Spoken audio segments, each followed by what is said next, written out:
बोलो श्री प्राणनाथ प्यारी की जय। बोलो श्री सतगुरु महाराज की जय। पद्मावती पुरी धाम की जय। सर्व सुंदर साथ की जय। प्रणाम जी सुंदर साथ जी। आज हम शुरू कर रहे हैं प्रकाश हिंदुस्तानी। और प्रकाश हिंदुस्तानी शुरू करने से पहले उसी का ही एक प्रकरण है। उसके भाव जो है मैं आपको सुनाने जा रही हूँ। गुण के तेरे कहूँ मेरे पियो जी, गुण के तेरे कहूँ मेरे पियो जी, जो हम सौ किए अनेक जी, गुण के तेरे कहूँ मेरे पियू जी। ए बुध इन आकाश की, ए बुध इन आकार की, क्यों कहे जुबा विवेक जी, गुण के तेरे कहूँ मेरे पियू जी। कई विध विध के सुख धाम के, जो हमको दिए इत जी, कई विध विध के सुख धाम के, जो हमको दिए इत जी, तारतम करके रोशनी, तारतम करके रोशनी, कई विध करी प्राप्त जी, सुन के ते कहूँ मेरे पियू जी। सही जल सुख में झीलते, कब दुख ना सुने नाम जी, सही जल सुख में झीलते, कब दुख ना सुने नाम जी, सो माया में इत आई के, सो माया में इत आई के, सुख अखंड दिखाया धाम जी, गुण के ते कहूँ मेरे पियू जी। कहे इंद्रावती अति उच्च रंगे, हमको लाड लड़ाए जी, कहे इंद्रावती अति उच्च रंगे, हमको लाड लड़ाए जी, निर्मल नेत्र किए जो आत्म के, निर्मल नेत्र किए जो आत्म के, पर्दे दिए उड़ाए जी, गुण के ते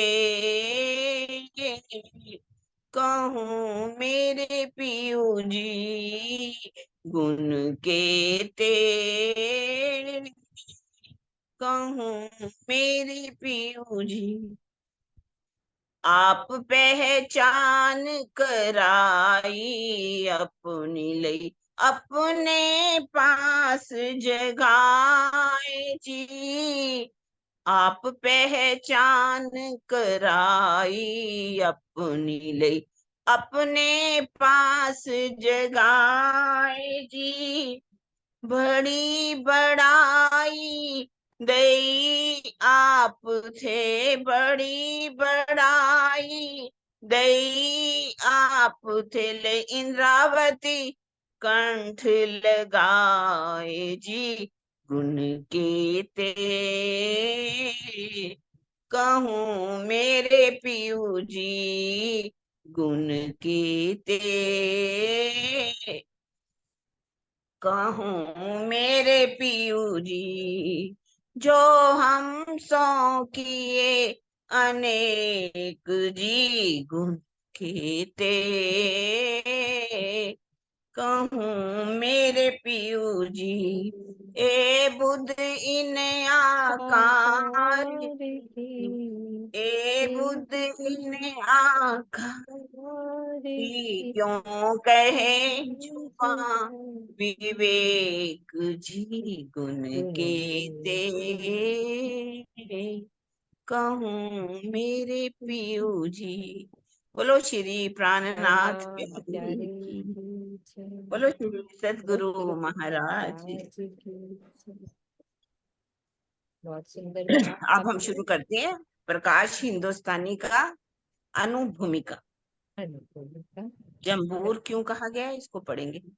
जी सुंदर साहब जी, प्रकाश हिंदुस्तानी शुरू हो रही है। किरण दीदी का बहुत अच्छे गुण कहते हमारे ऊपर। किरण दीदी के भी बहुत गुण हैं, बहुत लाड हैं, है ना। राजी के तो है ही, इनके भी है गुण। सर्वगुण संपन्न हमारी किरण देवी। हाँ जी बिल्कुल, क्योंकि क्योंकि राज्य अंदर बैठे हैं ना, हाँ, राज्य सेवा ले रहे हैं। राज्य ने तो सेवा ले ये हमारी गुण शुरू है। हो रही है प्रकाश हिंदुस्तानी। शुरू करते हैं अभी हम। जम्बूर जिसे कहते हैं, सुंदर साथ जी। हाँ जी शुरू करते हैं हम।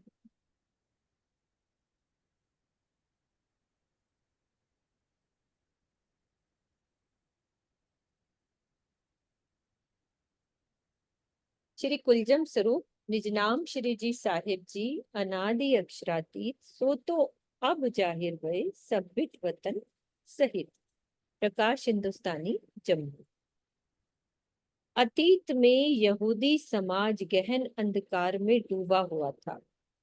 वह निर्णय ही नहीं कर पा रहा था कि वो किसे अपना आराध्य बनाए और किस प्रकार उसकी उपासना करे। ऐसे विकट समय में दाऊद पैगंबर का प्रकटन हुआ, जिन्होंने अपने जम्बूर ग्रंथ से समस्त यहूदी समाज को स्पष्ट रूप से एकेश्वरवाद का निर्देश दिया। परिणाम स्वरूप दिशा विहीन समाज एक पर ब्रह्म की उपासना की ओर चल पड़ा। अब और समझा रहे हैं कि जम्बूर का क्या अर्थ होता है। जम्बूर का अर्थ होता है प्रकाश करने वाला। दाऊद ने अपने अलौकिक ज्ञान से अज्ञानता के अंधकार में भटकते हुए समाज को प्रकाश के स्वर्णिम पथ पर चलना सिखाया।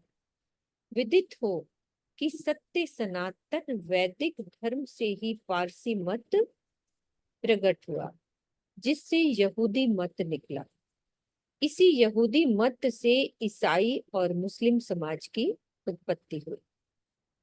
ओल्ड टेस्टामेंट यानी कि पुराने विधान का एक भाग जंबूर है तो दूसरा भाग तोरेत, जबकि नवीन विधान जो है इंजील कहलाया। ये कथानक जागनी लीला में इस प्रकार, मतलब कि जो कहानी है वो जागनी लीला में किस प्रकार घटित होती है ये उस हिसाब से बताया। तो अब हमारी जागनी लीला जो ये है उसमें क्या घटित होता है कि सतगुरु धनी श्री देवचंद्र जी के अंतर्ध्यान होने के पश्चात जो हमारा सुंदर साथ था उसमें अंधकार छा गया। परमधाम की वाणी अवतरण नहीं हुई थी। उसके ना होने से प्राय सभी को अक्षरातीत के साथ अपने अखंड संबंध का बोध नहीं था। कुछ ने तो ये भी मान लिया था कि हमारे धनी परमधाम चले गए हैं, और इसके साथ ही कुछ ने ये भी मान लिया कि वे अपनी गादी में बैठे हैं। बिहारी जी के गादी पर बैठने के पश्चात तो बहुसंख्यक सुंदर साथ में ये धारणा ही बन गई थी कि हमारे धाम धनी श्री बिहारी जी के अंदर विराजमान है, क्योंकि वे ही गादी पर बैठे हैं।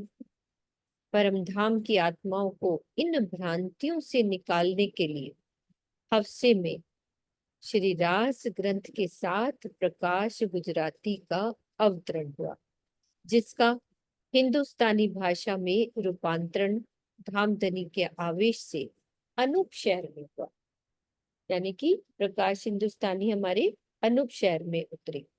ये कहना कदापि उचित नहीं है कि श्री महामती जी ने प्रकाश गुजराती का हिंदुस्तानी भाषा में अनुवाद किया। उन्होंने कोई अनुवाद नहीं किया था। वस्तुतः गुजराती का हिंदुस्तानी भाषा में, प्रकाश गुजराती का हिंदुस्तानी भाषा में अनुवाद किया। वस्तुतः प्रकाश गुजराती व हिंदुस्तानी दोनों ही ग्रंथ श्री राज जी के आवेश से उतरे। हाँ, ये कोई ना सोचे कि उसका अनुवाद किया गया है। वो दोनों ही ग्रंथ जो हमारे हैं वो राज जी के आवेश से अवतरित हुए हैं। जब प्रकाश हिंदुस्तानी प्रकरण 4 चौपाई 14 में स्वयं श्री महामती जी कहते हैं कि ए वचन महामती से प्रकट न होए, तो उन्हें प्रकाश गुजराती या कलश गुजराती का हिंदुस्तानी भाषा में अनुवाद करने वाला कैसे कहा जा सकता है। यथार्थता तो ये है कि श्री महामती जी के धाम हृदय में विराजमान होकर स्वयं अक्षरातीत ने ही प्रकाश गुजराती एवं कलश गुजराती को हिंदुस्तानी भाषा में प्रकट किया। गुजराती व हिंदुस्तानी के दोनों ग्रंथों का अवलोकन करने पर यह स्पष्ट होता है कि दोनों ग्रंथों में कई चौपाइयों का प्रसंग दूसरे में नहीं है, और संख्या की दृष्टि से भी देखें तो वो भी उसमें अंतर है। जैसे कि प्रकाश गुजराती में कितनी चौपाइयां, 1064, और जबकि प्रकाश हिंदुस्तानी में है 1185। इसी प्रकार कलश गुजराती में मात्र 506 है और कलश हिंदुस्तानी में 771 चौपाइयां हैं। जैसा कि पूर्व में ये कहा जा चुका है कि प्रकाश वाणी के अवतरण का मुख्य उद्देश्य क्या है, इस परम सत्य का स्पष्ट निरूपण करना कि श्री देवचंद्र जी के धाम हृदय में लीला करने वाले अक्षरातीत अपनी संपूर्ण शोभा के साथ श्री महामती जी के धाम हृदय में विराजमान होकर लीला करे। जो उन्हें नहीं पहचानेगा वह अंतोतगत्वा पश्चाताप के ही आंसू बहाएगा। संक्षेप में प्रकाशवाणी के ये अंश देखने योग्य है। प्रकाश हिंदुस्तानी प्रकरण 2 की चौपाई है, नींद उड़ाए जो देखिए आपन, तो आए हैं आप ले निध जी।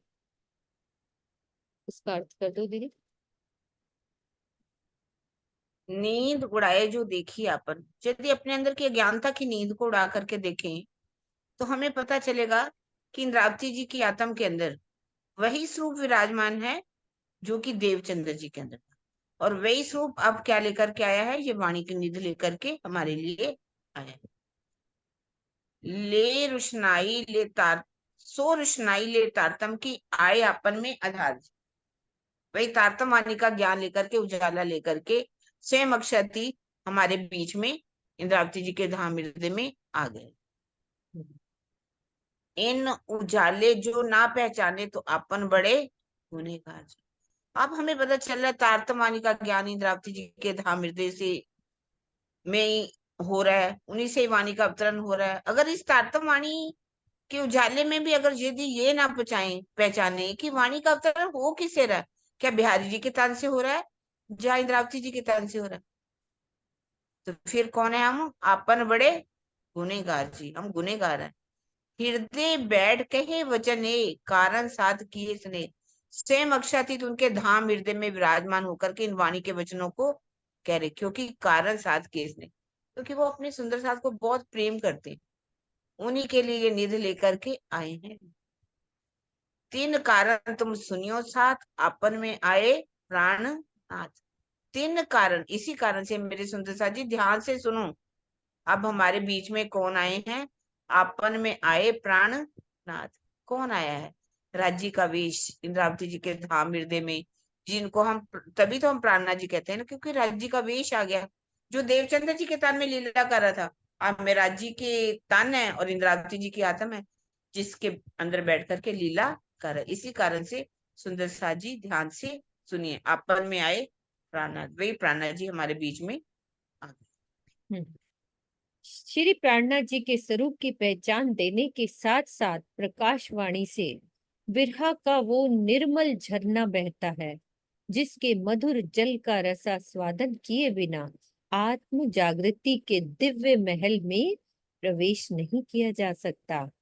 बेहद वाणी का अनुपम ज्ञान जहाँ प्रत्येक ब्रह्मवादी को अपनी ओर आकर्षित करता है, वहीं प्रगट वाणी की मनोरम उक्तियां सबका मन मोह लेती हैं कि किस प्रकार मात्र 118 चौपाइयों में ही संपूर्ण लीला यानी कि परमधाम, ब्रिज, रास तथा जागनी को समाहित कर दिया गया है। अब प्रस्तुत है प्रकाशवाणी की अमृत धारा। अब शुरू हो रही है। ये पूरा बताया कि क्यों जम्बूर कहा, ये पूरा इसका है कि दीदी एक बार क्लियर कर दो कि जम्बूर तौरेत और इंजील का ये वाला थोड़ा सा ऊपर हाँ वाला। हाँ हाँ, जी जी बिल्कुल। ठीक। ये वाणी को जम्बूर कहा गया। वैसे जम्बूर का एक मायना भी होता है, जैसे कि कारपेंटर लोग होते हैं ना, एक ऐसा हथियार रखते हैं जिससे जम्बूर कहा जाता है। जैसे कि कोई दीवार में या किसी चीज में कील लगी होती है, तो उस कील को खींचने के लिए वो जम्बूर का प्रयोग करते हैं। हमारा जीव जब माया में पूरी तरह से डूब रहा है, तो धामधनी ने ये प्रकाश की वाणी देकर के हमारे जीव को कैसे खड़े किए। और जम्बूर जो है, यो मतलब इससे पहले कि तारतम दिया गया, निज नाम शिरजी साहेब जी अनादि अक्षराती सो तो अब जाहिर बे सब विद वतन से देखी। पहले रास की वाणी उतरी तो क्या दिया, निज नाम श्री कृष्ण जी। आगे प्रकाश गुजराती का अवतरण हुआ तो उसमें क्या आया, निज नाम श्री कृष्ण जी। कठुती उतरी तो उसमें भी आया निज नाम श्री कृष्ण जी। और कलश गुजराती का अवतरण हुआ, उसमें भी आया निज नाम श्री कृष्ण जी। अब जब प्रकाश हिंदुस्तानी का अवतरण हुआ, इससे पहले जब श्री जी से अनूप शहर में जाते हैं, तो अनूप शहर के अंदर सनंद ग्रंथ उतर जाता है। और सनंद ग्रंथ को औरंगजेब बादशाह को भेजना था, तो उस समय शेख बदल को ये किताब दे करके कहा कि आप जाओ, दिल्ली में थे श्री जी साहब अनूप शहर में, और जा करके ये संदेश दो, वाणी सुनाओ उनको। तब ही निज नाम शिरजी साहिब जी हो गया। और उसके बाद जितनी भी प्रकाश हिंदुस्तानी उतरी, कलश हिंदुस्तानी भी उतर गई, तो उसमें क्या आया, निज नाम श्री शिरजी साहिब जी, है ना। तो अब ये निज नाम शिरजी साहिब जी, प्रकाश हिंदुस्तानी उतरी, उसमें निज नाम शिरजी साहिब।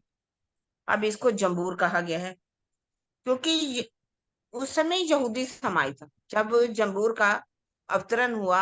उस समय दाऊद पैगंबर के द्वारा, दाऊद पैगंबर जाए उसमें, क्योंकि सारे लोग पहले तो सनातन धर्म चल रहा था, और उसमें से पारसी मत निकला, और उसके बाद निकला यहूदी मत। और ये यहूदी जो लोग थे वैसे ज्यादा पर एकेश्वरवाद को ना मान करके बहुदेववाद की पूजा करते। तो उस समय ये जम्बूर वाणी दाऊद पैगंबर के द्वारा उतरी। और इसमें कहा उन्होंने कि एक दो ग्रंथ है, एक ओल्ड टेस्टामेंट है, एक न्यू टेस्टामेंट। जो ओल्ड टेस्टामेंट है ना, उसके ही दो भाग है। जी, एक भाग को कहा गया है जी। जबूर, है ना, और दूसरे को कहा गया तोरेत। और बाद में राजी ने उन दोनों को रद्द कर दिया, और उसकी बजाय हमें कौन सी प्रकाश हिंदुस्तानी दी और कलश हिंदुस्तानी दी। और कुरान को भी रद्द करके उसके बदले हमें सनंद दी। और जो न्यू टेस्टामेंट है, न्यू टेस्टामेंट के अंदर रास इंजील जिसे कहा गया अंजील, उसके बदले में धनी ने हमें क्या दिया, रास ग्रंथ। और इन ग्रंथों का मेन ये था कि सदगुरु धनी देवचंद्र जी के अंदर जो स्वरूप लीला कर रहा था, वही स्वरूप अब श्री महराज जी के तन में, इंद्रावती जी के धाम हृदय में विराजमान होकर के लीला कर रहा है। क्योंकि सुंदर साथ ने उनके स्वरूप की पहचान नहीं की। उनको इसका बात का विरहा भी बहुत है। हम आगे वाणी में पढ़ेंगे, इतना विरहा किया है कि अक्षय तीर्थ स्वयं आ गए फिर से, जिस जो देवचंद्र जी के तन में लीला कर रहे थे, अब वो विराट जी के तन में लीला कर रहे हैं। देखिए सुंदर साध ने उनके स्वरूप की पहचान नहीं की, क्योंकि गादी पर कौन बैठ गए? बिहारी जी आकर के बैठ गए। बिहार उन्होंने कहा कि बिहारी जी जो गादी पर बैठता है वही धाम का धनी। तो वो चुपाइयां भी, इन उजाले जो ना पहचाने तो अपन बड़े गुनेगार जी, गुनेगार जी। है ना, हम गुनेगार हैं। और भी देखिए, जैसे नींद उड़ाए जो देखी अपन, तो आए हैं आपन ले निध जी। अब ज्ञान के उजाले में हमें पहचान करनी है कि अक्षरातीत किस स्थान में बैठ करके लीला कर रहे हैं। कुछ सुंदर साथ का ये कहना है कि अनूप शहर में जब गए, प्रकाश हिंदुस्तानी उतर गई थी, कलश हिंदुस्तानी उतर गई थी। वहां पर जब अब इस दो ग्रंथों का अवतरण हुआ, तो कईयों का कहना है कि उन्हीं का ही अनुवाद है। वास्तव में ऐसा नहीं है, क्योंकि उनकी चौपाइयों में अंतर है। कि प्रकाश गुजराती जो है उसके अंदर शायद 1068 लिखा है, और प्रकाश हिंदुस्तानी में 1185 है। और कलश हिंदुस्तानी का भी टीका हम नहीं कह सकते, क्योंकि चौपाइयों में बहुत अंतर है। कलश गुजराती की 506 चौपाइयां हैं, तो कलश हिंदुस्तानी में 771 चौपाइयां हैं। तो हम इसको टीका नहीं कह सकते, ये अवेशित वाणी है। अगर वो टीका हो तो ये तो महराज जी की वाणी हो गई ना, तो ये महराज जी की वाणी नहीं है। ये वचन महामती से प्रकट ना हुए। और फिर एक चौपाई शायद और भी कही है कि उनके हृदय में स्वयं बैठ करके धनी से ये वाणी जो है अक्षयातीत की वाणी है, और उनके अंदर स्वयं राजी ने बैठ करके इस वाणी का अवतरण। तो इसका बहुत सुंदर मनोरम वर्णन जो है, किस तरह से उन्होंने धनी के गुण कैसे गाए, कैसे उन्होंने विरहा किया। बेहद वाणी जो है सारे धर्मों को लेकर के हर चीज को समझा रही है। प्रगट वाणी की भी चौपाइयां हैं, पर प्रगट वाणी को अगर हम पढ़ेंगे तो उसमें उन्होंने ब्रिज का वर्णन, रास का वर्णन, परम धाम का वर्णन। आप सुनियो मूल वचन प्रकार, अभी सुन रहे थे हम, है ना, प्रवीण जी से, कितना अच्छा हाँ, प्रकरण यही बहुत है अच्छा। ना। प्रगट वाणी की पहली चौपाई, अब सुनियो मूल वचन प्रकार, जब नहीं उपजो मोहंकार, ना ही निराकार ना ही शून्य है। तो उस समय ना ईश्वर ना मूल प्रकृति था, दिन की कहूँ आपा बीती। तो इस तरह से उस संसार कैसे बना, ब्रिज में कैसे आए, रास में कैसे आए, फिर पूरी बीतक अगर देखा जाए तो प्रगटवाणी के अंदर दी गई। इतना सुंदर वर्णन है इसके अंदर, हम इसको बड़े ध्यान से सुनेंगे। अब इसकी चौपाइयां जो है शुरू। ओल्ड टेस्टामेंट और न्यू टेस्टामेंट की बात तो समझ में आ गई ना? विधान जो था दीदी, जो पुराना है, विधान और नया विधान। हाँ वही, उसी को न्यू टेस्टामेंट और ओल्ड टेस्टामेंट ही कहा। हम्म। नवीन विधान और पुराना, है ना, चलो, बात एक ही है, जो मर्जी। हाँ जी, शुरू करें सुंदर हाँ साथ जी, जी। शुरू होती है। पहली हाँ चौपाई शुरू हो रही है हमारी। कछु इन विद कियो रास, खेल फिरे घर, खेल देखन के कारणे आइया उम्मीदा कर। प्राणेश्वर अक्षरातीत ने कुछ इस प्रकार की विचित्र लीला की, जिसमें हम सभी सखियां योग माया के ब्रह्मांड में रास खेलने के पश्चात परमधाम पहुंची और अपने मूल तनों में जागृत हुई। किंतु अभी भी हमारे मन में माया का खेल देखने की इच्छा बनी हुई थी, इसीलिए हम इस नश्वर जगत में पुनः आए, जिससे कि माया का खेल पूरी तरह जी भर कर देख सके। उम्मीदा न हुईया पूरन, धाक मन में रही, तब धनी जिए अंतर्गत हुक्म कियो सही। ब्रिजरास की लीला में माया का खेल देखने की हमारी इच्छा यथार्थ रूप से पूर्ण नहीं हो सकी थी। वह बार बार हमारे मन में तड़पाती रहती थी, कचोटती रहती थी। इसीलिए धामधनी ने हमारी इच्छा को पूर्ण करने के लिए काल माया का ये नया ब्रह्मांड बनाने का आदेश दिया। हुक्म कियो सही।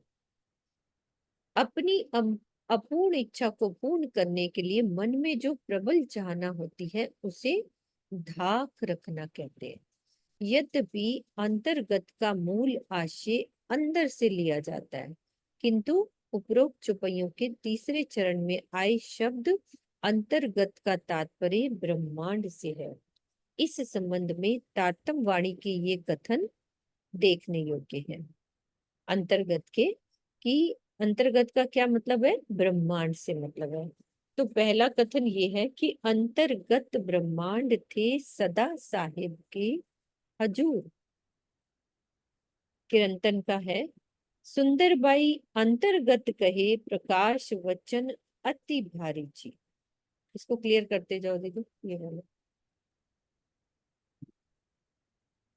हाँ, वैसे भी एक दोनों से अलग, एक होता है बाहर, एक होता है अंदर। एक होता है अंदर, जैसे कि हमारी आत्मा के अंदर जो बात हुई है ना, कहते अंतर्गत ब्रह्मांड थे सदा साहिब के हजूर। मतलब यहाँ इस दुनिया में नहीं है, वो कहाँ पर है? उस परम धाम के अंदर। क्योंकि आत्मा जो है कहाँ रहती है? सदा साहिब के हजूर। उनकी हर आत्मा, उनकी प्रवृत्ति, उनकी सुरता इस संसार में नहीं रहती, उस ब्रह्मांड में जहाँ परम धाम है वहां रहती। कभी कहते सुंदर बाई अंतर्गत कहे प्रकाश वचन अति भारी जी। सुंदर बाई जो है अपने अंदर लेकर के, आत्मा के अंदर इस कर्म में कह रही कि प्रकाश के वचन जो है कम नहीं है, ये बहुत भारी है। इसको छोटी बात मत समझो कि अरे प्रकाश की तो वाणी है, नहीं। कह रहे प्रकाश वचन अति भारी जी, इसके वचन बहुत भारी हैं, जो हमारी आत्मा को, जीव को सबसे पहले खड़ा करते हैं। चित्त में चेतन अंतर्गत आपे सकल में रेहा समाई।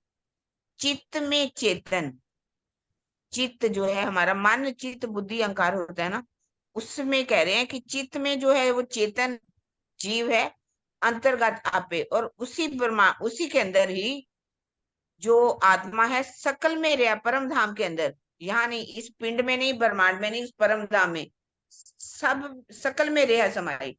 सब के अंदर वो आत्म स्वरूप में है। ये वाणी धनी अंतर्गत गई। ये वाणी किसी के द्वारा नहीं कही गई, बल्कि स्वयं राजी ने हमारे जीव के ऊपर, आत्मा, आत्मा के अंदर वो पांचों शक्तियां विराजमान है, ये वाणी उनके द्वारा कही गई है। कहने की शोभा कालबुत को भई। पर शोभा किसको मिल गई? कालबुत को, कि इंद्रावती जी मतलब में राज्य के द्वारा वाणी का अवतरण हुआ। अंतर्गत में रह गए धनी के दो एक वचन, और मेरी आत्मा के अंदर ये वचन जो है धनी के, वो कुछ रह गए।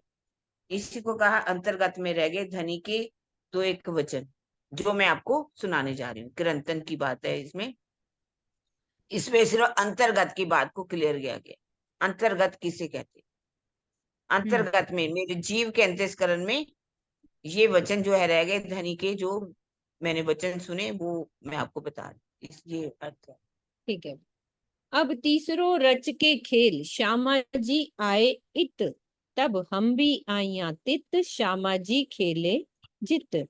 तब धामधनी ने अपने आदेश से इस ब्रह्मांड की रचना करवाई। इसमें जागनी लीला के रूप में तीसरा खेल चल रहा है। श्यामा जी इसी ब्रह्मांड में आकर लीला कर रही हैं। उनके साथ हम सब सखियां भी जागनी लीला में भाग लेने के लिए आई हुई हैं। तो इस ब्रह्मांड की रचना करवाने का तात्पर्य मात्र इस सौर मंडल वाले ब्रह्मांड से, ये वाला सौर मंडल, असंख्य गैलेक्सियों वाली इस संपूर्ण सृष्टि से नहीं है। ये विदित हो कि निहारिकाओं से सर्वदा ही हमारे सौर मंडल जैसे अनेकों सौर मंडल बनते रहते हैं। इन्हें ही बोलचाल की भाषा में नए ब्रह्मांड का बनना कह सकते हैं। तो जब ब्रिज लीला मात्र पृथ्वी लोक में अवतरित हुई थी, तो रास के समय पृथ्वी सहित संपूर्ण सौर मंडल, यानी कि सूर्य, नवग्रह और सभी उपग्रह का ही लय कहना उचित है। असंख्य निहारिकाओं वाले संपूर्ण जगत का लय करना कभी भी न्यायोचित नहीं कहा जा सकता। ये ध्यान देखने योग्य तथ्य है कि इस सृष्टि में अब तक लगभग 5 अरब निहारिकाओं का पता चला है, जिसमें हमारी निहारिका, जिसमें हम बैठे हैं, मतलब कि आकाशगंगा और गैलेक्सी में लगभग 3 अरब तारे, सूर्य हैं, नक्षत्र, यानी हमारी पृथ्वी जैसी लगभग 20 करोड़ पृथ्वियां इस आकाश गंगा में है 20 करोड़ पृथ्वियां हैं, एक ऐसी जो ये पृथ्वी है। ऐसी स्थिति में संपूर्ण सृष्टि का लय करना ईश्वरीय मर्यादा के विपरीत लगता है। यानी कि यही वाली लय हुई होगी ना दीदी, ब्रिज जब अखंड हुई हाँ, तो यही ये 14 लोगों का जो ब्रह्मांड है सिर्फ यही लय हुआ। सारी और गैलेक्सी जितनी मतलब आकाश गंगाएं हैं जो सौर मंडल हैं वो सारे नहीं लय हुए, एक हमारी जो आकाश गंगा है वही सिर्फ उसी वही का हुई। लय हुआ। ब्रिज लीला में भाग लेने वाले जीवों को ही केवल अखंड मुक्ति मिली थी, सारी सृष्टि को नहीं मिली थी।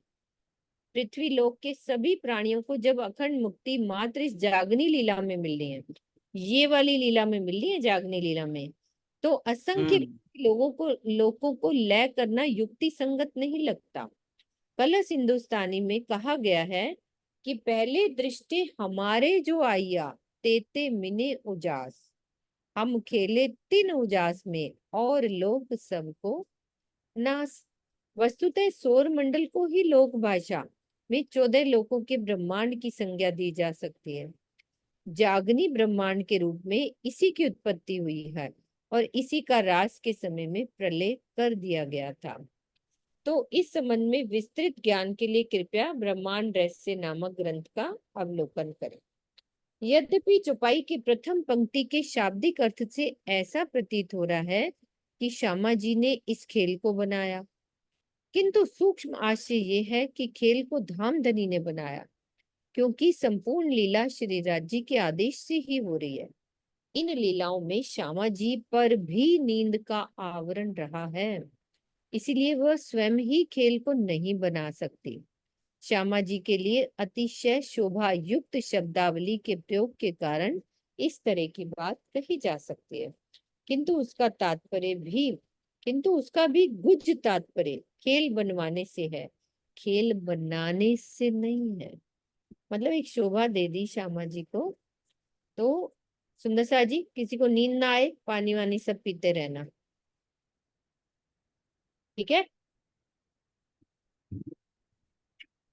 श्यामा जी को धनिये आवेश अपनो दियो, सब कहे के हकीकत हुक्म ऐसो कियो। श्याम जी के मंदिर में श्यामा जी यानी देवचंद्र जी को प्रीतम अक्षरातीत ने अपने आवेश स्वरूप से दर्शन दिया और उनके धाम हृदय में विराजमान हुए। वार्तालाप के मध्य में उन्होंने परमधाम से सखियों के द्वारा ब्रिज रास में आने के पश्चात इस जागनी ब्रह्मांड में आने का वर्णन किया तथा उन्हें आदेश दिया कि सभी आत्माओं को जागृत करके ले आओ, तभी परम धाम चल सकेंगे। तो भावार्थ में बता रहे हैं कि परम धाम में अक्षरातीत का नूरमयी स्वरूप विद्यमान है, वह काल माया और योग माया में आ नहीं सकता। यही कारण है कि उनका आवेश स्वरूप ही काल माया या योग माया में लीला करता है। यह स्वरूप उनके हृदय के आदेश से प्रकट हुआ होता है तथा नूरमयी स्वरूप जैसा ही मतलब जो स्वरूप आया था वो नूरमयी स्वरूप जैसा लगता है, पर नूरमयी होता नहीं है, उनकी हृदय की आदेश से प्रकट हुआ होता है। इसकी लीला को अक्षरातीत की लीला कहते हैं। इसकी शोभा, शक्ति, ज्ञान आदि सभी निधियां नूरमयी स्वरूप जैसी ही प्रतीत होती हैं। श्यामा जी के धाम हृदय में विराजमान होने को ही उन्हें अपना आवेश देना कहा गया है। तो ये बताया उन्होंने कि कैसे दर्शन दिया उन्होंने श्याम जी के मंदिर में। इंद्रावती लागे पाए सुनो प्यारे साथ जी, तुम चेतो इन अवसर आयो है हाथ जी। सब सुंदर साथ के चरणों में प्रणाम करते हुए श्री इंद्रावती जी कहती हैं कि मेरे प्राण प्रिय सुंदर साथ जी, मेरी बात सुनिए। सब सुन रहे हैं ना? सुन रहे हैं। अक्षरातीत को रिझाने के लिए हम सबको ये सुनहरा अवसर प्राप्त हुआ है, जिसे आप व्यर्थ में न गवाइए। इस जागनी ब्रह्मांड में प्रीतम को अपने धाम हृदय में बसा लेने के प्रति सावधान हो जाइए। तो अभी आज ही मैं वो उनकी किताब पढ़ रही थी, मैं अपने अभी जो चर्चा सुनी डॉक्टर प्रवीण जी की। तो वो कह रहे थे कि ये जो जागनी ब्रह्मांड में हमको बहुत अच्छा अवसर मिला है, जो कि ब्रिज और रास में नहीं मिला। जागनी ब्रह्मांड में अब हमारे पास वाणी आ गई है, तो हमें अपने हृदय में धाम धनी को कैसे बताना है सारा वाणी में पता चल गया है। तो अब हमारे लिए क्षमा नहीं होने वाली, ब्रिज में क्षमा हो गई, रास में भी हो गई, धनी देव चंद्र जी में भी जो नहीं जागी थी उनको क्षमा मिल जाएगी। लेकिन अब हमें वो क्षमा नहीं मिलने वाली, क्योंकि वाणी उतर गई है। तो इस चौपाई के प्रथम चरण में संशय होता है कि श्री इंद्रावती जी किसके चरणों में प्रणाम करके कह रही हैं, श्री राज जी के या सुंदर साथ के। तो इसके समाधान में यही कहा जा सकता है कि श्री इंद्रावती जी के लिए अक्षरातीत तो सर्वस्व है ही, किंतु हम सब सुंदर साथ को सिखापन देने के लिए इस प्रकार की अभिव्यक्ति सुंदर साथ के लिए भी की जा सकती है, की जाती है। जैसे और चौपाई बता रहे हैं प्रकाश हिंदुस्तानी की, श्री इंद्रावती बाई कहे धामना साथ नो, हूँ नमी नमी लागू पाए, नमी नमी लागू पाए। तुम स्याने मेरे साथ जी, जिन रहो विखे रस लाग, पांव पकड़ कहे इंद्रावती, उठ खड़े रहो जाग। इसका अर्थ करो चांद दीदी या चित्रा, पोहुस दिया हुआ है, इसका अर्थ करो।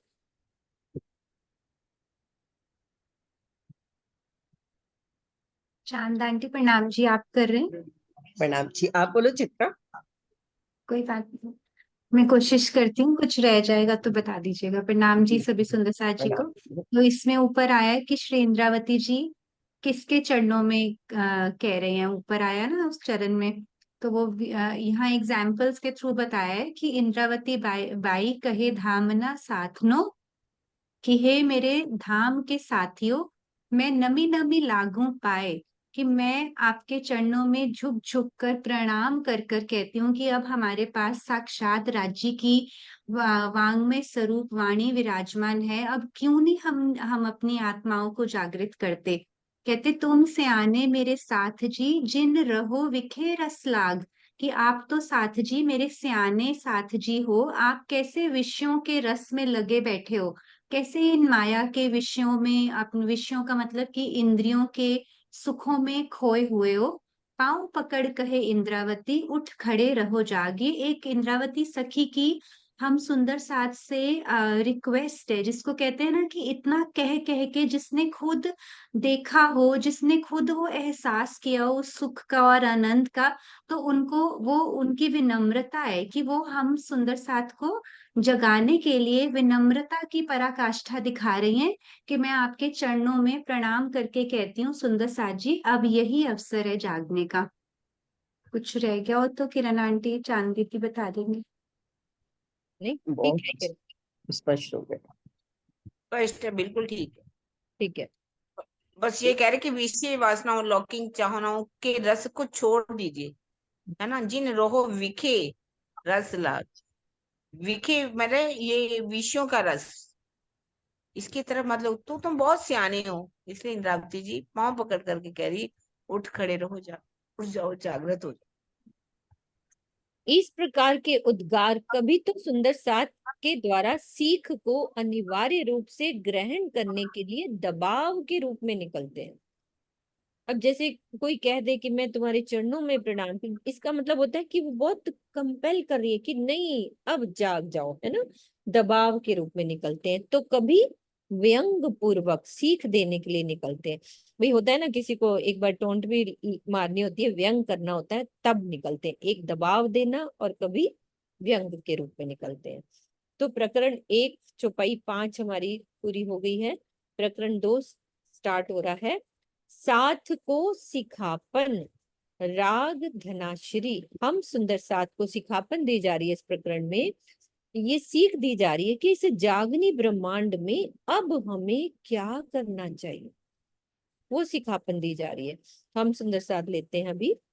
याद करो तुम साथ जी, हाथ आयो अवसर जी, आप डारिया जो पहले फेरे, भी डारियो निसंक फेर जी।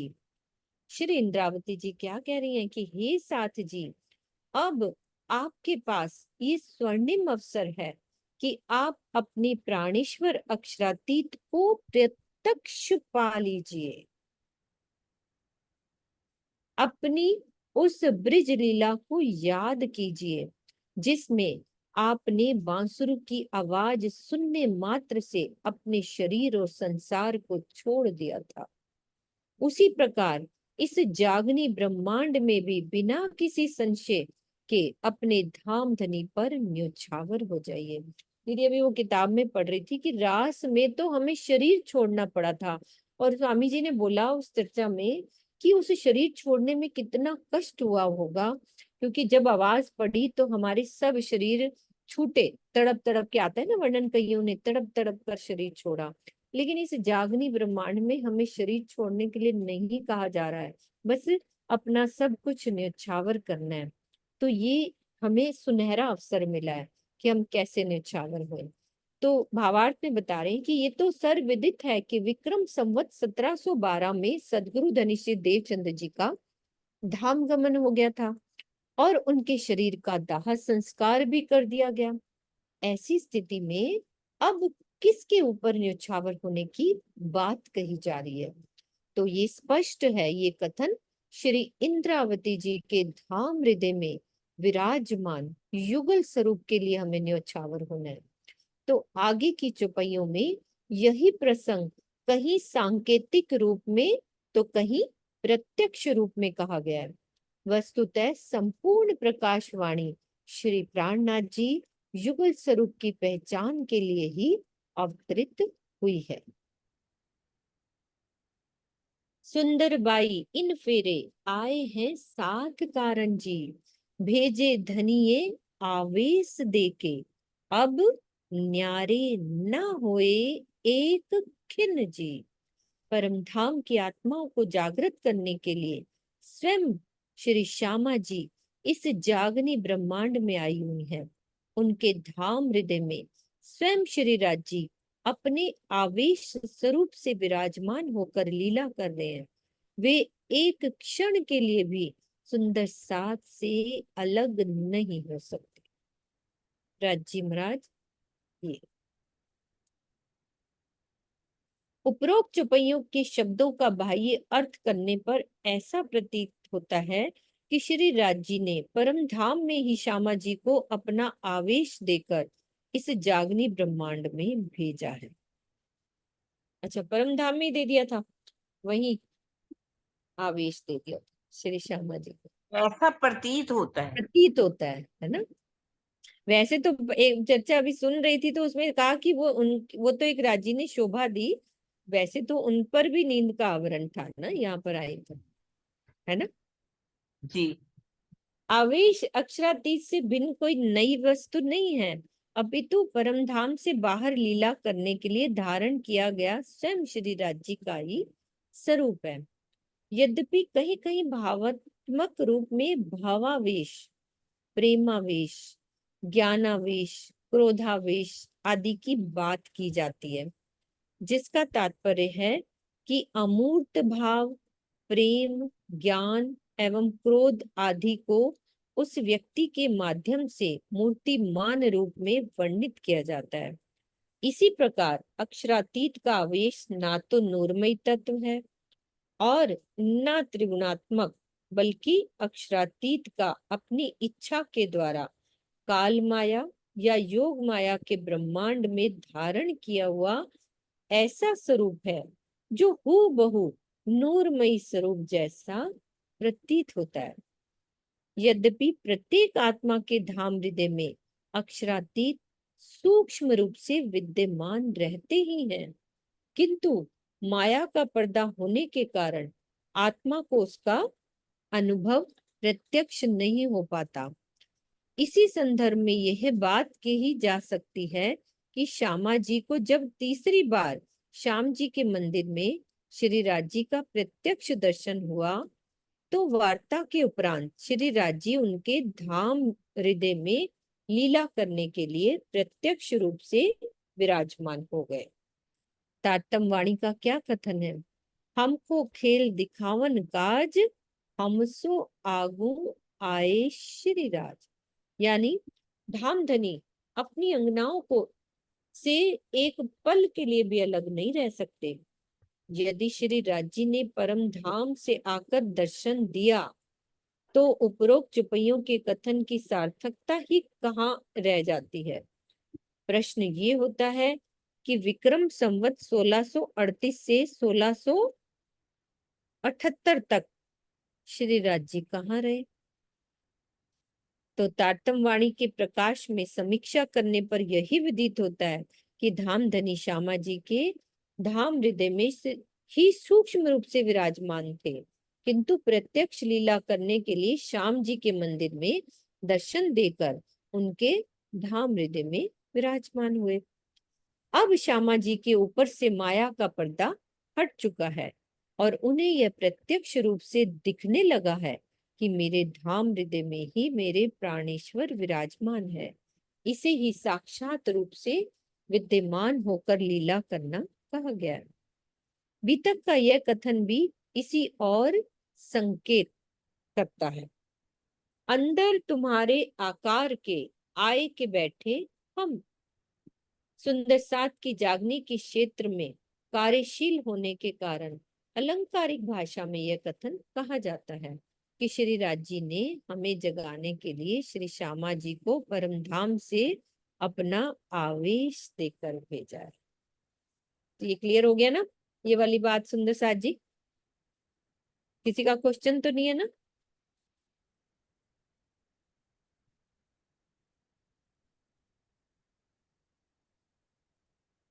सुपने भी में भी खिन ना छोड़े तो क्यों छोड़े साक्षात जी। दया देखो पीयू जी की हृदय माहे विद विद की विख्यात जी। जब ब्रिज की लीला में, सुपने का मतलब ब्रिज की लीला में, धामधनी ने पल भर के लिए भी हमें अपने से अलग नहीं किया। सुपने में क्यों कहा सरोज दीदी? वो सपन की थी ना ब्रिज की लीला, हाँ, सपन की थी ना, इसलिए सपने के लिए कहा है। हाँ, मतलब उसमें हमें क्या पहचान नहीं थी? सपने में पहचान नहीं थी कि कौन है हमारे, क्या लगते हैं, ये पहचान नहीं थी बिल्कुल भी। ना यहाँ तो उनकी पहचान थी, ना अपने घर की घर की पहचान। पहचान थी। तो अब इस जागनी लीला में हमें कैसे छोड़ सकते हैं? ऐसी अवस्था में जबकि हमें तारतम ज्ञान के उजाले में ये अच्छी तरह से विदित हो चुका है कि वे साक्षात ही आए हुए हैं। हे साथ जी, आप अपने हृदय में प्रीतम की प्रेममयी कृपा रूपी दया का अनुभव कीजिए, जो पल पल हमारे प्रति अनेक रूपों में हो रही है ना चांद दीदी? कितने रूपों में हो रही है हमारे ऊपर? कैसे? ब्रिज में सखियों को अपनी, घर की तथा प्रीतम की कोई पहचान नहीं थी, इसीलिए उसे नींद या स्वप्न की लीला के अंतर्गत कहा गया है। और इस जागनी लीला में तारतम ज्ञान के प्रकाश में ये विदित हो चुका है कि सागर की लहरों की तरह अक्षरातीत पल भर के लिए भी अपनी अंग रूपा आत्माओं से अलग नहीं हो सकते। इसीलिए कोई भी ब्रह्मात्मा उन्हें इस नश्वर जगत में भी साक्षात अनुभव कर सकती है। इतनी बड़ी मेहर, ये धनी की दया हमें अपने दिल में महसूस करनी है कि राजी हमें साक्षात दिख सकते हैं। ये मेहर है।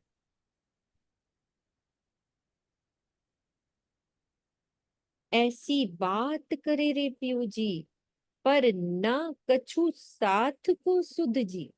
ऐसी बात जो अभी ऊपर सुनी ना, ऐसी बात करे रे पियू जी, पर ना कछु साथ को सुध जी। नींद उड़ाए जो देखिए आपन, तो आए हैं आप ले निध जी। धामधनी इस प्रकार अपनी अमृतमयी कृपा कर रहे हैं, किंतु सुंदर साथ को उसकी कुछ भी पहचान नहीं है। यदि हम अपने अंदर से माया की नींद रूपी अज्ञानता को समाप्त कर दें, नींद उड़ाए जो देखिए आपन, तो क्या होगा? तो हमें ये बोध हो जाएगा कि प्रीतम हमारे लिए परम धाम के ज्ञान की अनमोल संपदा लेकर आए हैं। तो इस चौपाई के चौथे चरण में ये स्पष्ट कह दिया कि तारतम ज्ञान की अखंड निधि लेकर स्वयं अक्षरातीत आए हैं। यह कथन उस समय का है जब सदगुरु धनी श्री देवचंद्र जी का अंतर ध्यान हो चुका था। ऐसी अवस्था में श्री इंद्रावती जी के धाम हृदय में लीला करने वाले स्वरूप को ही यहाँ अक्षरातीत के रूप में दर्शाया गया है। उनके लिए जोश और हुक्म जैसी शब्दावली का प्रयोग करके उनके स्वरूप के ऊपर पर्दा नहीं डाला जा सकता। यानी वो साक्षात राज्य उनके अंदर थे, तो हम ये नहीं कह सकते कि जोश और हुक्म जैसे शब्द हम उनके लिए यूज करें। वो शब्द नहीं यूज करते, उनके स्वरूप के ऊपर पर्दा नहीं डाल सकते। साक्षात धनी थे उनके अंदर।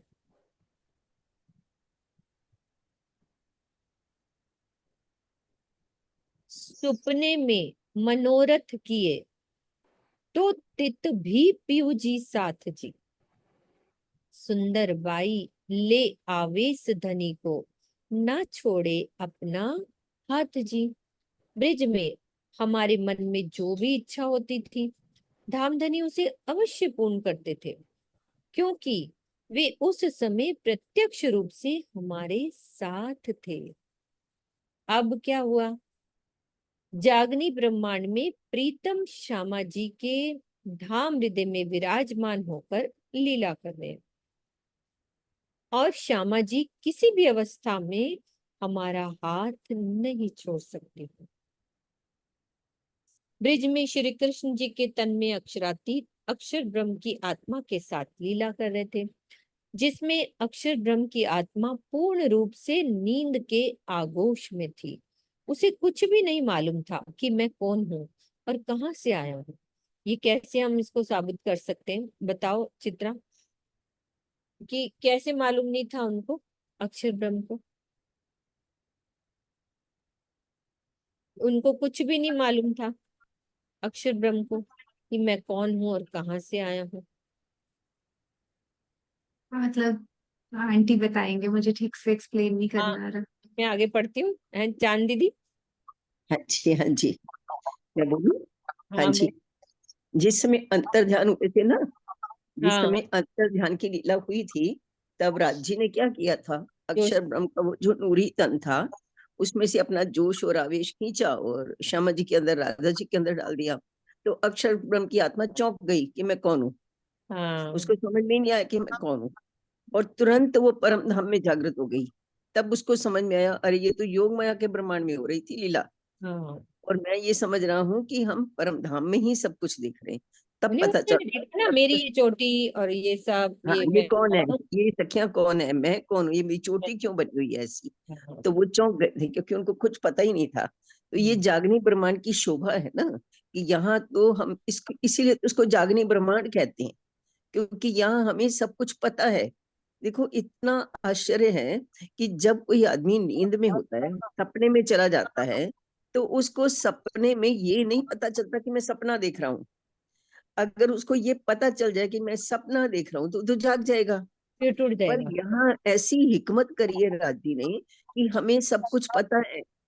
हम जानते हैं हम सपना देख रहे हैं, हमारी पर आत्म परम धाम में बैठी है, हमें सब कुछ मालूम है, हम जाग कर भी नहीं जाग रहे हैं। हमें हम्म। पता है, इसलिए इसको जागने का ब्रह्मांड कहा। हमें सब कुछ मालूम है, हम कौन है, कहाँ से आए हैं, क्यों आए हैं, सब मालूम है, लेकिन फिर भी हम जाग नहीं रहे।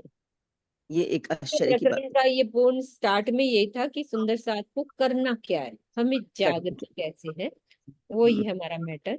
तो इस जागनी ब्रह्मांड में अक्षरातीत ने सर्वप्रथम श्री देवचंद्र जी के तन में विद्यमान श्यामा जी के धाम हृदय में विराजमान होकर लीला की। तत्पश्चात श्री मामती जी के धाम हृदय में राज जी के तन में लीला की है। ब्रिज में राजी प्रत्यक्ष रूप से श्री कृष्ण जी के तन में लीला कर रहे थे, भले ही उस तन में विद्यमान अक्षर की आत्मा माया की नींद में थी। श्री कृष्ण जी के बाल्य काल के मोहक रूप और प्रेममयी मधुर लीलाओं के कारण गोपियां सहित संपूर्ण ब्रिज मंडल का उनके प्रेम में डूब जाना स्वाभाविक था। इसके विपरीत इस मतलब पूरा कंपैरिजन करके बता रहे हैं स्वामी जी की बिल्कुल। चर्चा की भी, वो पहली किताब में वही है कि ब्रिज में क्या था और इस जागनी ब्रह्मांड में क्या था। और इस जागनी लीला में धामधनी कुछ गुप्त रूप से लीला कर रहे हैं, मतलब अप्रत्यक्ष रूप से, चाहे श्री देवचंद्र जी का तन हो या महराज जी का, दोनों में 40 वर्ष की अवस्था के बाद ही लीला प्रारंभ होती है। तो इस लीला में ज्ञान की प्रधानता होती है, जिसके कारण कभी कभी मानवीय लीला की भ्रांति भी हो सकती है। वैसे तो आड़िका लीला के द्वारा धामधनी अपनी पहचान देते हैं। आड़िका लीला करी थी ना देवचंद्र जी से, तो पहचान करवाते हैं, तो उनको कभी दर्शन होते थे सुंदर साथ को, किंतु उसमें स्थायित्व नहीं है, हरदम थोड़ी ना होता था ना। तो दूसरे तन की लीला में ज्ञान की पूर्णता होने से पहचान भी पूर्ण होती है, किंतु ब्रिज की तरह प्रेम नहीं है। यही कारण है कि आत्म जागृति में बाधा पड़ रही है। ये कारण है ना। ये कारण कि हमारी बाधा क्या हो रही है कि वो तन दिखता था, हम अट्रैक्ट होते थे, तो प्रेम बना ही रहता था। तो अब वो बहुत थोड़ा सा कठिन हो रहा है इस चीज को। अब ज्ञान से तो पता क्योंकि चल रहा है, अपन सामने पर अभी नहीं है और प्रेम नहीं आ रहा ना। है ना, ये प्रॉब्लम। अपन सामने नहीं है और ब्रिज की तरह प्रेम नहीं है। हाँ। प्रेम नहीं है आज। अभी ज्ञान ज्ञान से तो पता चल रहा है, लेकिन अभी अंदर कहते हैं ना, अभी हम जान तो रहे हैं पर अभी मान नहीं रहे हैं। तब ज्ञान नहीं था, अच्छे थे हम। तब नहीं, ज्ञान आप नहीं था। पहली चर्चा का पहला पार्ट पढ़ना, स्वामी जी ने क्या मतलब कि वो जो है ना किताब ये वाली जो मैं पढ़ रही थी आज, उन्होंने पूरा अंतर करके बताया। ये वाली तारतम्य था, ये पार्ट 1 का पहली ही चर्चा में रास और प्रकाश का जो डिफरेंट करके स्वामी जी ने चर्चा करी, उसमें मतलब कि इतना अच्छे से उन्होंने क्लियर किया है कि अब कितना हम भाग्यवान जो हमें ज्ञान मिल गया, हम ज्ञान कर मिले। सकते हैं। उस वक्त ज्ञान नहीं था। तो कौन सी बुक है ये, क्या नाम है? दीदी ये किताब है लाए नहीं हो? ब्रह्म चर्चा, ब्रह्मवाणी चर्चा ना। तारतम्य सुधा, तारतम्य सुधा भागवन, ये नहीं लिया मैंने। ये बंगालो बहुत अच्छी है। ठीक है। तो धनी ना देवे दुख तिल जेता, जो देखिए वचन विचारी जी, दुख आपन को तो जो होत है, जो माया करत है भारी जी।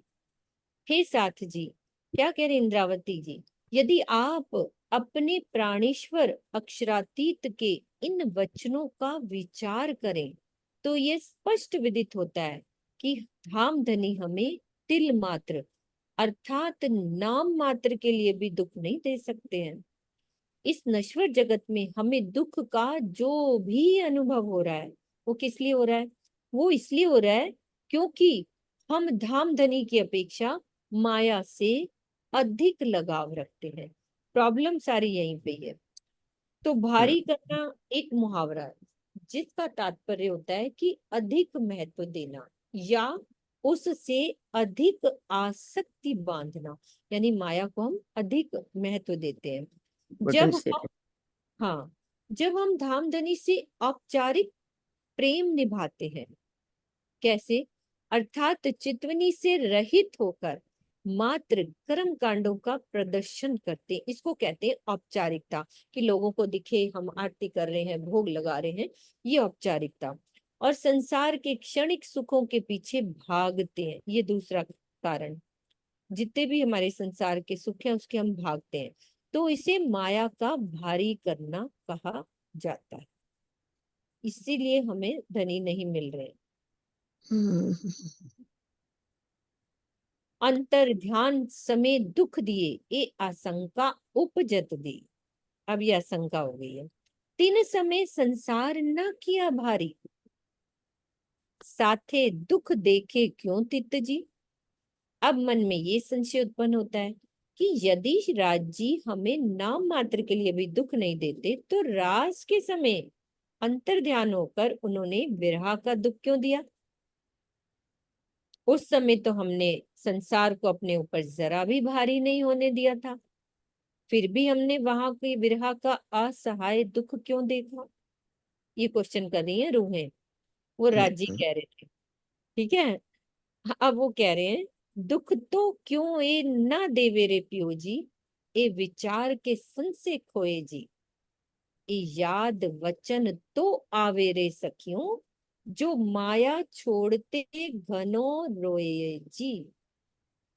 हे साथ जी, अब इस बात का संशय निवारण करने के लिए इस विचार को अपने मन में बसा लीजिए। हमें समझा रहे इंद्रावती जी कि बसा लीजिए कि धाम धनी हमें किसी भी प्रकार का दुख नहीं दे सकते। तो इस जागनी लीला में माया को छोड़ते समय जब हम बहुत दुखी होते हैं या रोते हैं कि माया के ये सुख हमसे क्यों छूटे जा रहे हैं, तो हमें ऐसा लगता है जैसे श्री राज जी हमसे माया के सुखों को छीन कर हमें दुख देते हैं क्या। उन्होंने हमें रास में भी इसी प्रकार का दुख दिया था। हमें स्वाभाविक रूप से रास की दुख भरी बातों की याद आ ही जाती है, स्वाभाविक रूप से।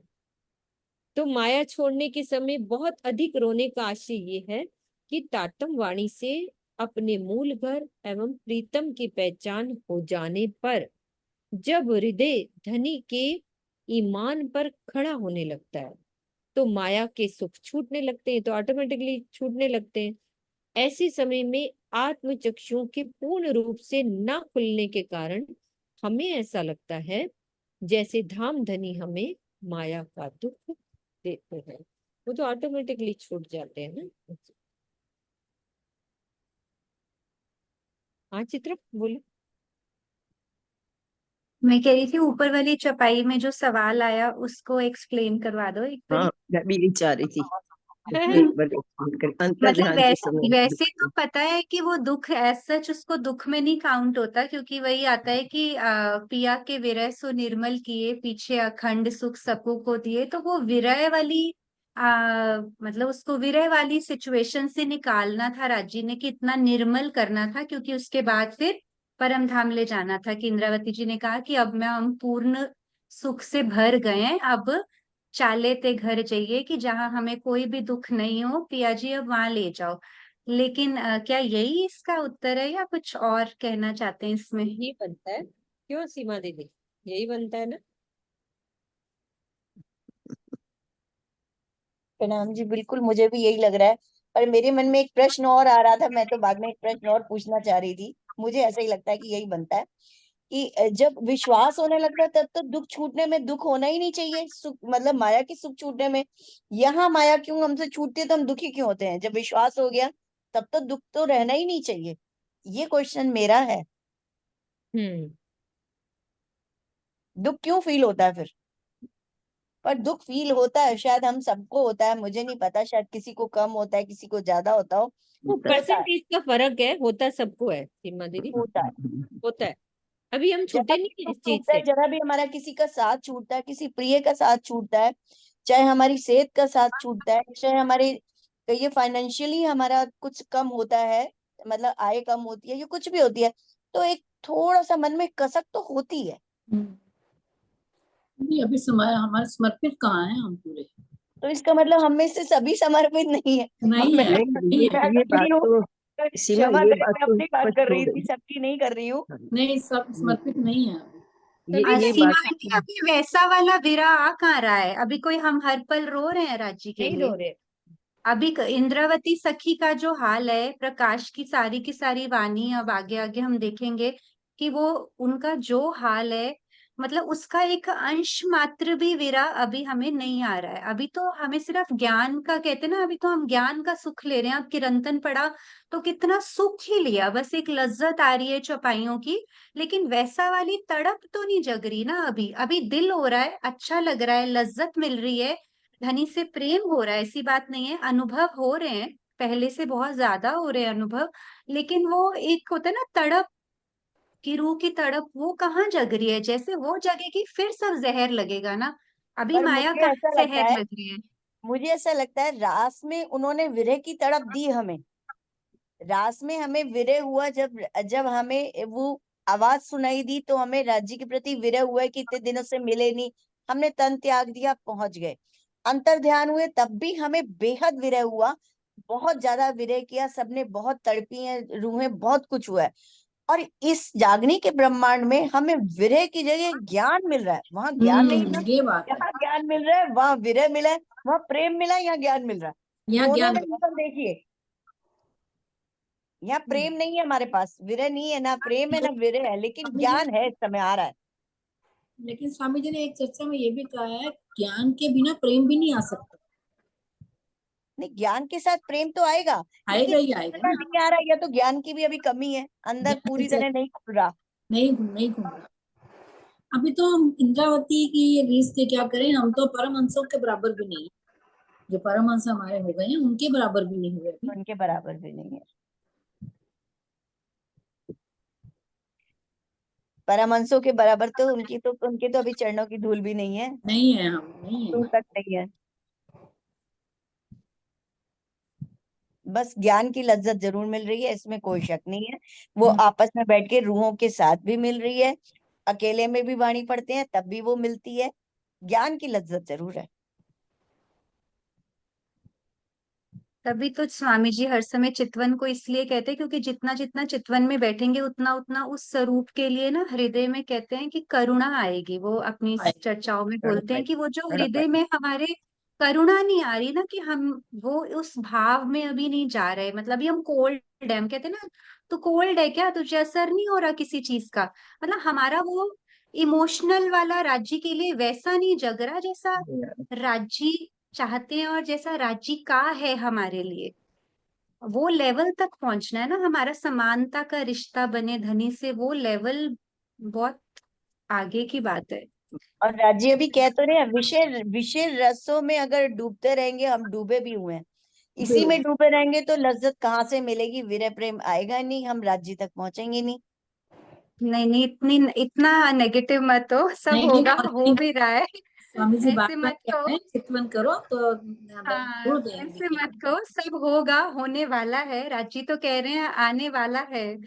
तो चलो आगे पढ़ मैं लेते थोड़ा हैं। लंबा हो रहा है, आने वाला है, एक आने मेरी वाला। बात करें सीमा दीदी, कि विरह की पराकाष्ठा कब आई। देखो ब्रिज से रास में हम जो आई ना, वो बहुत देर बाद जब ब्रह्मांड खत्म करना था ना, तो जो पराकाष्ठा है ना वो तब आई है तब ना। और आई। रात्रि में वाणी उतरनी थी, तो भाई धीरे धीरे थोड़ा थोड़ा आता रहा उधर भी, लेकिन जो एक होती है ना एक्सट्रीम लेवल का जो विरह है, हम सुंदर साथ को भी कभी कभी थोड़ा थोड़ा आता होगा, प्रकाशता पे तो पहुंच नहीं पाते, आता होगा कभी भी अकेले में बैठ के। ऐसा नहीं है कोई सुंदर साथ राज्य की याद में नहीं रोता होगा, हर सुंदर साथ विरह करता होगा, लेकिन एक उसका लेवल जो है ना वो अभी बहुत दूर है, मतलब। वो फ्लैश में आता है, मेरे को लगता है हाँ, कभी कभी एक ऐसा नहीं है फ्लैश कि होता है नहीं ना, आता वाणी होगा। पढ़ते अब हैं ना बताओ तो कभी। एकदम लगता है कि रो पड़ो, वाणी पढ़ते हैं कि राज्य की मुझे क्यों नहीं फील हो रहा कुछ भी।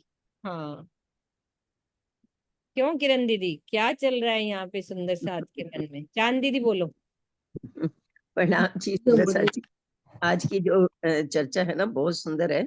और मुझे वो वाली बात भी बहुत सुंदर, सीमा की भी अपील करी कि जहाँ जब हम अंतर ध्यान हुए रांची, उन्होंने पूछा ना कि तब क्यों हमें इतना वीर्य दिया, जबकि तब तो हमारे में माया भी नहीं थी, हमने छोड़ दी थी माया, फिर भी हमें वीर्य क्यों दिया?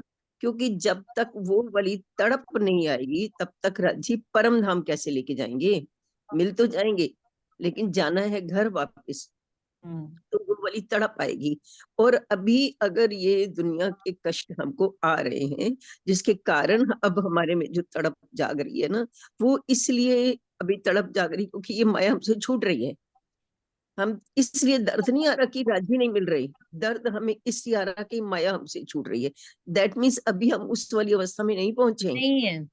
नहीं आए अभी हम उस वाली अवस्था में कि राज्य के लिए तड़प आए।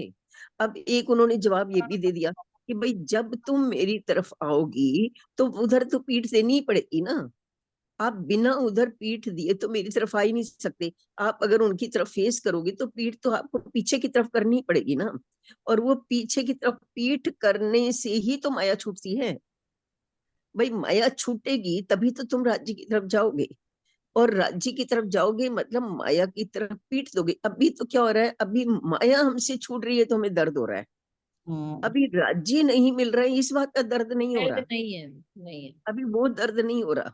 तो वो वाला दर्द आने में अभी समय है, बिल्कुल। इसलिए ना हमारी चितवनी लग रही है, न हम अभी राज्य के पास जा पा रहे हैं, क्योंकि अभी हम ना बीच में झूल रहे हैं, माया के और राज्य के बीच में छूट रहे हैं। एक तरफ से वो छूट रही है, हमें दर्द हो रहा है, इधर से फिर एक बात ये भी आती है कि राज्य करने वाले तो मैं तो उस सुबह भी यही बोलती हूँ, करने कराने वाले तो आप ही हो। आप चाहो तो एक क्षण के अंदर कुछ भी हो सकता है। चलो कोई बात नहीं, हमें दर्द भी दे दो, जितना देना उतना ही दर्द दे दो। और आपके लिए जैसे आपने अंतर ध्यान लीला में हमें तड़प जगाई, वैसी तड़प अब यहाँ भी आप ही जगा सकते हो, क्योंकि हम लोगों में तो बल नहीं है। हमने तो देख लिया, हम अब जाग गए हैं, हमें सब पता है, फिर भी हम कहते हैं ना कि मूर्ख आदमी होता है ना, मूर्ख, हम मूर्खों से भी मूर्ख है। हमें पता है गलत है, जैसे हमें पता है आगे कीचड़ है, फिर भी हम पैर रख रहे हैं उसके ऊपर, हमें सब कुछ मालूम है। तो हम ये गलतियां आपकी रूहें कर रही हैं, उनमें समझ नहीं है, बुद्धि नहीं है, कुछ भी कह सकते हो आप। पर फिर एक तरफ से दूसरा जवाब ये भी देते हैं, राजी तो कहलवा रहे हैं, कभी स्वामी जी के मुख से, जी कभी आप करेंगे बिल्कुल। कभी कहलवा भी तो वही रहे ना।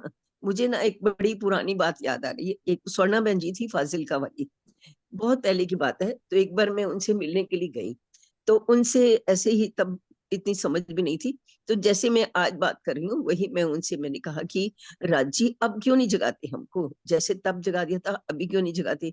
तो उन्होंने कहा जगा तो रहे हैं, वाणी दी ना उन्होंने, ये वाणी वही तो दे रहे हैं, तुम पढ़ो और जागो। अब अगर तुम पढ़ो ही नहीं, तुम्हारे सामने एक रोटी रखी हुई है, तुम रोटी खाओ ही नहीं, तो उसमें राज्य का क्या कसूर है। वो तो सब कुछ बोल रहे हैं, उन्होंने तो, चलो तुमने रोटी नहीं खाई, वाणी नहीं पढ़ी, वो भी हो गया। फिर राज्य बेचारे और भी कोशिश कर रहे हैं, ठीक है तुम रोटी नहीं खा रहे हो, कोई बात नहीं, मैं अपनी रूहों को भेज रहा हूँ। कभी पहले सरकार के माध्यम से कहलवाया, फिर क्या नाम है, बड़े महाराज जी ने कहा कि चलो उनके बाद अब तो सामने ही हमारे स्वामी जी रोज नई नई बातें, रोज नई नई बातें उनकी निकल निकल के सामने आ रही हैं। कभी प्रवीण जी बोलते हैं, कभी अशोक जी बोलते हैं, अब तो जैसे कानों में ना हथौड़े पड़ रहे हैं जोर जोर से, फिर भी हम ना जागे, तो फिर तो भाई दोष हमारा ही है, क्या कह सकते हैं। पर फिर हम, मैं तो फिर वही कहती हूँ, राज्य क्या करें, हम तो बहुत मूर्ख आपकी रूहें हैं, अंतिम वाली रूहें हैं ना, इनमें जरा सी भी बुद्धि नहीं है, बैक एकदम बेंचर है ना, लास्ट बेंचर होते हैं हम लोग, वो Last bencher लास्ट में बैठे हैं। तन्नु भाई आप भी बोलो, तन्नु भाई कुछ बोल रहे थे। प्रणाम जी सुंदर साथ जी, प्रणाम जी। बस दिल में विचार आया सभी सुंदर साथ जी को, और प्रकाश की इस वाणी को मंथन में आया कि धनी ने हमें व्रज में और रास में विरह और प्रेम धनी ने स्वयं दिया हमें, तो हमने लिया प्रेम और विरह सभी। लेकिन इस जागनी ब्रह्मांड में आने के बाद हमें ज्ञान मिला, इल्म मिला, पहचान, सब कुछ पता चला, लेकिन हमारे अंदर इश्क नहीं आ रहा। तो धनी जी ने हम पर छोड़ दिया, हम पर छोड़ दिया। पहले 2 दिनों में तो धनी ने दिया लेकिन ज्ञान नहीं दिया, लेकिन इस जागनी ब्रह्मांड में ज्ञान दिया लेकिन प्रेम हम पर छोड़ दिया कि लाओ प्यार करो दीदार। करो दीदार। क्योंकि परम धाम में हम इश्क रबद में वही मांगा था कि इश्क हमारा बड़ा है। तो धनी ने कहा कि अब लाओ प्यार, मैंने इल्म तो दे दिया, पहचान पूरी दे दी, तो बस वो हमें लेना है। प्रणाम जी सुंदर साथ जी। हाँ जी, चौपाई दोहराते हैं सुंदर साथ जी, जिसका भी खुला है चौपाई दोहरा लेते हैं, टाइम हो गया। हाँ जी बोलो।